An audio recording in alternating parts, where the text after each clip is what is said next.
Welcome back दोस्तों, मैं वापस आया हूं अपने एक और वीडियो के साथ। ये वीडियो MCS 034 यानी सॉफ्टवेयर इंजीनियरिंग का होने वाला है। ये इग्नू स्टूडेंट्स के लिए है वीडियो, जो MCA कर रहे हैं इग्नू से, उनके लिए ये है। तो चलिए शुरू करते हैं वीडियो।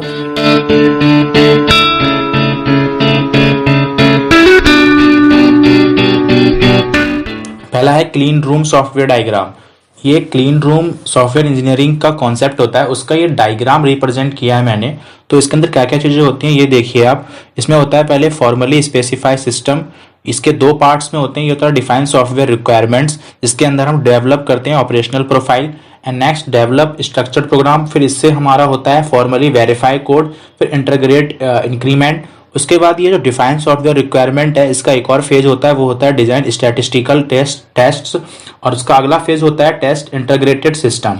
ओके, ये पूरा एक प्रोसेस है जो कि क्लीन रूम डेवलपमेंट जो प्रोसेस होता है वो उस सॉफ्टवेयर इंजीनियरिंग का एक पार्ट है। ठीक है, next, two techniques of prototype development. दो टेक्निक्स होती हैं प्रोटोटाइप डेवलपमेंट के लिए। पहला है throw away prototype. In this technique, the prototype is discarded once its purpose is fulfilled and the final system is built from scratch. The prototype is built quickly to enable the user to rapidly interact with the working system. Throw away prototype का मतलब होता है, इस technique के अंदर हम लोग क्या करते हैं, इसमें जैसे ही पर्पज हमारे जो हमारा मतलब जो हमें अचीव करना है, जो रिक्वायरमेंट है किसी सिस्टम की, जैसे ही वो पर्पज हमारा कंप्लीट हो जाता है फाइनल सिस्टम में, शुरू से और एंड तक के स्टेज में, तो हम क्या करते हैं उस प्रोटोटाइप, मतलब एक सिंपल सा प्रोटोटाइप का मतलब ये है कि कार्बन कॉपी। कुल मिला के अगर मान लीजिए हमें कोई सिस्टम सॉफ्टवेयर डेवलप कर रहे हैं, उस सॉफ्टवेयर से पहले हम एक स्क्रैच बनाते हैं कि हमें ये सिस्टम में चाहिए, ये सॉफ्टवेयर होना चाहिए, हमें इससे ये करना है, ये लॉगिन पेज होना चाहिए, यहाँ से लेके हमें पहले अगर ये लॉगिन करते हैं तो हमें ये इस पेज पर थ्रो करना चाहिए। मतलब ये जो पूरा हमारा प्रोटोटाइप होता है उसको प्रोटोटाइप ही कहते हैं, जो मतलब एक पेपर के ऊपर या किसी भी प्रेजेंटेशन सॉफ्टवेयर के अंदर हम लोग तैयार करते हैं, तो वो होता है प्रोटोटाइप, राइट। तो थ्रो अवे प्रोटोटाइप का टेक्निक का मतलब भी यही होता है कि ये जो प्रोटोटाइप है ये बिल्ड किया जाता है किस लिए, quickly to enable the user to rapidly interact with the working system.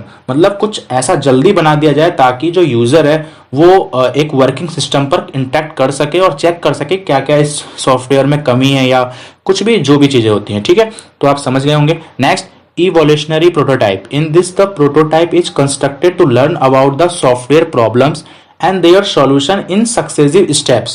The prototype is initially developed to satisfy few requirements. Evolutionary prototype क्या होता है, ये किसी सिस्टम का अपकमिंग फेज जो होता है। जैसे मान लीजिए अगर हमने लॉगिन पेज तैयार कर लिया है, तो अब लॉगिन पेज के बाद हम लॉगिन अगर करने के बाद हमें यूजर को किस पेज पर थ्रो करना है, जो उसकी प्लानिंग जो होगी, जो प्लानिंग हमें करने की यहाँ पर कौन सा कोड लगेगा, और हमें सिस्टम का जो पेज होगा उस पेज का डिजाइन किस तरीके से रखना है। ठीक है, तो ये सारे जो डिजाइनिंग पार्ट, जो सोचने वाला पार्ट होगा, इसको करने के लिए हम इवोल्यूशनरी प्रोटोटाइप यहाँ पर यूज करेंगे, जिसके अंदर हम अपने आगे आने वाले फेज, अपने आगे आने वाले स्टेप को प्रोटोटाइप उसका डिजाइन तैयार करेंगे और उसको स्टेप बाय स्टेप करते भी जाएंगे। तो ये होता है इवोल्यूशनरी प्रोटोटाइप का मतलब। ठीक है, नेक्स्ट, CFG का मतलब होता है control flow graph. A control flow graph describes the sequence in which different instruction of program get executed. A control flow graph describes करता है sequence in which different instruction of program get executed. It also describes how the flow of control passes through the program. ये एक तरीके से control flow graph है। Means अगर हम दो नंबर्स को सम करने का कोड लिख रहे हैं किसी भी लैंग्वेज में, तो उसका एक कंट्रोल फ्लो ग्राफ इस तरीके से होता है कि फर्स्ट हम लोग वेरिएबल असाइन करेंगे, फिर वेरिएबल को इनपुट करवाएंगे यूजर से, फिर उस इनपुट को हम गेट करेंगे, फिर उसे सम करेंगे, फिर उसे प्रिंट कराएंगे। तो ये फ्लो है ग्राफ का, कंट्रोल फ्लो ग्राफ है कि स्टेप बाय स्टेप पहले हमने ये करना है, फिर हमने ये करना है, फिर हमने ये करना है, तो वो कंट्रोल फ्लो ग्राफ कहलाता है। जैसे एक एग्जांपल के तौर पर पहले हमने वेरिएबल असाइन किया a = 0, फिर हमने इसमें कंपैरिजन किया क्या b बड़ा है c से, अगर बड़ा है, या a = b है या a = c है। इसको हमने मतलब कंडीशनल एक हमने कोड को यहाँ पर रिप्रेजेंट किया है इस फिगर के मुताबिक, राइट। तो ये होता है कंट्रोल फ्लो ग्राफ। होप आप समझ गए होंगे। Next, software configuration management. SCM is a method of controlling the software development and modifications of software systems and products during their entire life cycle। क्या होता है ये SCM, software configuration management?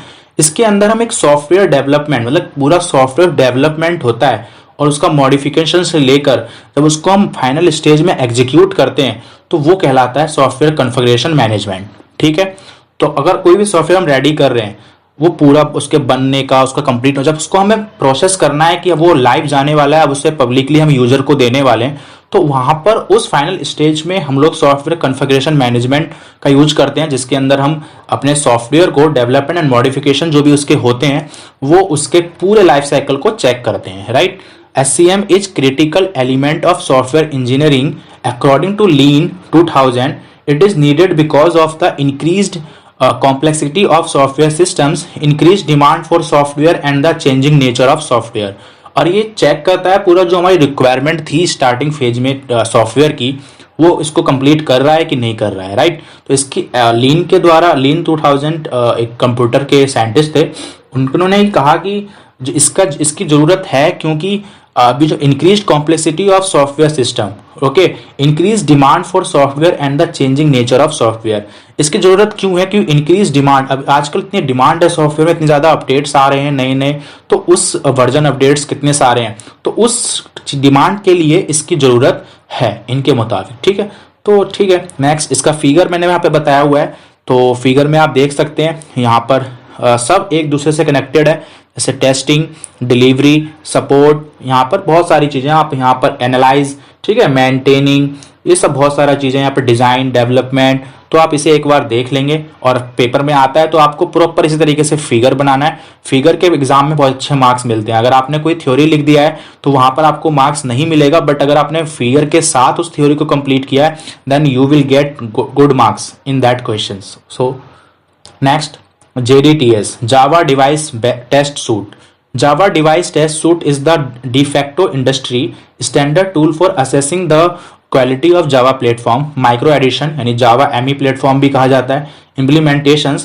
This tool performs quality testing for devices using the Java ME platform, a feature that distinguishes the Java Device Test Suite from Technology Compatibility Kit, ठीक है, TCKS, is its focus on an implementation specification compliances। JDTS क्या होता है? जावा device test suit होता है। ये question ज्यादातर normally पूछ लिया जाता है पेपर के अंदर, तो आपने कुछ इस तरीके से लिख देना है। राइट, अगला है म्यूटेशन टेस्टिंग।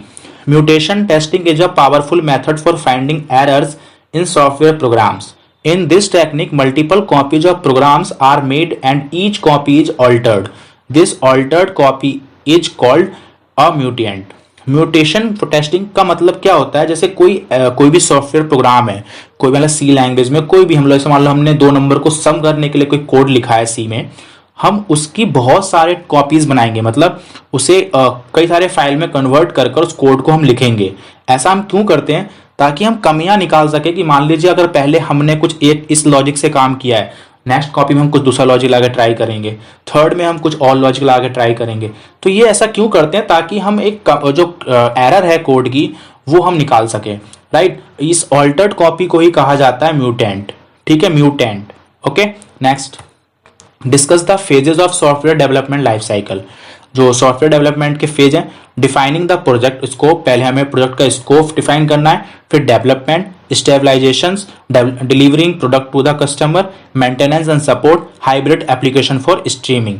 ये क्वेश्चन ज्यादातर मैंने देखा है हर ईयर्स में पूछ लिया जाता है कि discuss the phases of software development life cycle, तो आपने इस तरीके से लिख देना है। तो इस वीडियो के लिए इतना ही था। उम्मीद करता हूँ आपको वीडियो पसंद आया होगा। अगर वीडियो पसंद आया हो तो इसे लाइक कीजिए, शेयर कीजिए और अपने दोस्तों के साथ भी शेयर कीजिए।